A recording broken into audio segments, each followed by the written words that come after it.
10% یقیناً بڑھنا چاہیے، یعنی کاروبار یا منافع کہہ لیں، ورنہ کاروبار کرنے کا فائدہ کوئی نہیں۔ اگر ہر سال آپ کی انکریز 10% کم از کم، یعنی فنامنل یہ بات ہے کہ ہونی چاہیے، تو 10% انکریز کر دیں۔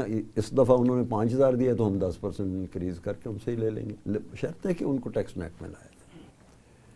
دوسری سب سے بڑی وجہ یہ ہے کہ جو اشرافیہ ہے، جو اوپر آپ کے لوگ بیٹھے ہوئے ہیں، جو میٹر کرتے ہیں، جو ان کو فائنانس کرتے ہیں ان کے الیکشنز میں اور ان ساری چیزوں میں، ان کو چھوٹ ہے، کھلی چھوٹ بلکہ کہہ لیجئے، میں تو ذرا لفظ احتیاط سے استعمال کر رہا ہوں، ان کو چھوٹ ہے کہ وہ خوب کمائیں اور اس کا کچھ حصہ ٹیکس میں دے دیں جو وہ چاہتے ہیں، خیرات سمجھ کے، خیرات سمجھ کے۔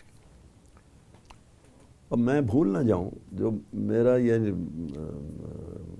خیال ہے وہ یہ ہے کہ یہ ٹیکس کلیکشن کے لیے کیا ان کے پیپرز آتے ہیں کہ جی یہ ہم نے ہماری انکم ہوئی سال میں اور یہ ہمارے ایکسپینسز ہوئے، یہ اس میں سے نکال دیا گیا، اتنے % ٹیکس بن گیا اور یہ ہم نے آپ کو جمع کرا دیا۔ میرے خیال میں ایک بڑا بہترین آ رہا ہے آئیڈیا، اگر ارباب اختیار اس کو اختیار کر لیں، تو پروفٹ نکالنے کے لیے اگر ہم بیک پروسیس پہ جائیں، یعنی سسٹم ہم یہ رکھیں کہ یہ ایک چیز ہے، یہ آپ کو 10,000 روپے کی ملی، اس کے اوپر آپ نے 10,000 کسٹم ڈیوٹی دے دی، 20,000 ہو گئے، اس کے اوپر ایک معقول منافع آپ لگا لیں، 20%، 25%، 30% لگا لیجیے، تو یہ بیک پروسیس ہو گیا نا، آپ کے پاس چیز کی قیمت بھی معلوم ہے، آپ نے کسٹمز ڈیوٹی یا جو ایکسپینسز یہ بھی معلوم ہے آپ کو، اور آپ نے اس میں آپ پروفٹ بھی ڈال دیا ان کا 30% کے قریب ڈال دیا، بہت ہے، 40 ڈال دیں، میں تو کہتا ہوں جو، اور پھر اس کی قیمت نکالیں اور پھر اس پہ ٹیکس لیں۔ یعنی اگر وہ کہتا ہے کہ میں نے اس سال 100 کروڑ کمائے ہیں تو آپ اس کی بات پہ نہ جائیں، آپ یہ کہیں کہ بھئی تم نے 100 کروڑ نہیں کمائے، اگر ہم اس پروسیس سے چلیں تو تم نے تو ہمارے خیال میں 150 کروڑ روپے کمائے، تو تم تو 150 روپے پہ ٹیکس دینا چاہیے۔ یہ سسٹم کی بات کر رہا ہوں، اسے بیک پروسیس کہتے ہیں ہم، کہ پیچھے سے چلیں آپ کہ چیز کتنے کی آئی، کتنے اس پہ کسٹم ڈیوٹی لگی، کتنا پروفٹ لگا، کتنے ادر ایکسپینسز ہوئے اور کتنے کی پڑنی چاہیے اور کتنے اس میں پروفٹ ملنا چاہیے آپ کو۔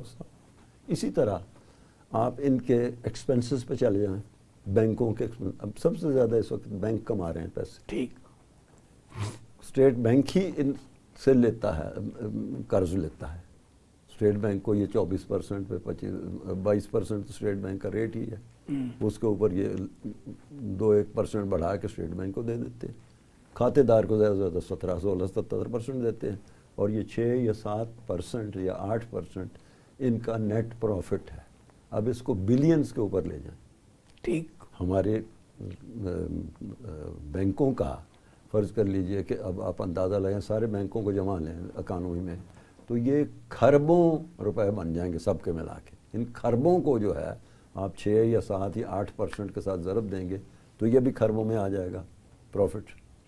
اب وہ پروفٹ وہ ڈکلیئر نہیں کرتے ہیں، اس میں ایک تو ایکسپینسز ڈال دیتے ہیں، تنخواہیں ہیں تو کسی کی 1 کروڑ تنخواہ ہے، کسی کی 50 لاکھ تنخواہ ہے، ایکسپینسز ہیں تو کہیں برانچ کھل رہی ہے تو یہ خرید لی ہے، جتنے ارب روپے کی آئی ہے چیز اتنے کی خرید لی ہے، ایکسپینس ڈال دیتے ہیں۔ تو سب سے زیادہ ضرورت یہ ہے کہ جو اشرافیہ ہے اس پہ ہاتھ ڈالا جائے، جو امپورٹر ہے اس پہ ہاتھ ڈالا جائے، جو ایکسپورٹر ہے اس پہ ہاتھ ڈالا جائے، اور اسی بیک پروسیس پہ ڈالا جائے کہ بھئی یہ تمہیں چیز اتنے کی پڑی تھی، تمہیں ایک جینز تم نے ایکسپورٹ کی ہے، ایک جین تمہیں پڑی تھی $5 کی، تم نے یہ مارکیٹ میں $10 کی بیچی ہے، تو تم کہتے ہو کہ $5 کی پڑی ہے، ہمارے خیال میں یہ تمہیں $3 کی پڑی ہے، تمہارا پروفٹ $5 نہیں بلکہ $7 بنتا ہے بائی بیک پروسیس، کہ اتنے کا تم نے کپڑا لیا، اتنی تم نے اس پہ سلائی دی، اتنا دھاگا، سیدھی سی بات اس میں کوئی ایسی بات بھی نہیں ہے